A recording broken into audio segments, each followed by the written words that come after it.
Our coverage of Computex 2026 is brought to you by Acer and AlphaCool. Hope you're not sick of these messages yet. Have you ever thought about cooling your PC with diamonds? Probably not, but that's exactly what the Bauer and the team at Thermal Grizzly have been up to, with a very early concept of what they imagine using tiny, or kind of like thermal pads made out of diamond to look like. In terms of actual performance, well, given how it's one of the most conductive materials on Earth, as you can imagine, the results, in theory, should be huge. Given how just a regular copper offers around 390 watts per meter Kelvin, while with this solution, well, you can be getting up to 2,200 watts per meter Kelvin. Though there are still a lot of other issues getting in the way of this being a real product. The biggest, of course, being the price. One of these right here is going to set you back, well, around $250, but making it a, well, just a pretty silly and uneconomical solution all around. Not to mention the fact that you actually need a lot of other materials in the way to actually make it work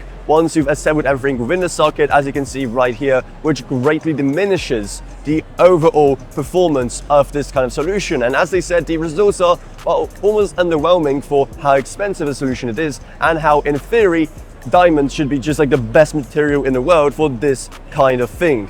Still, it's probably never going to become a real product, but at least it's nice to see them experimenting with something. So I want to hear your thoughts on this ridiculous solution down in the comments below. Huge thanks to Gavin Burns, Justin Rage, Ella Vroniak, Balazs Roka, Nala Sudin, Meg Sondershine, Orcraft and Mason Magruder.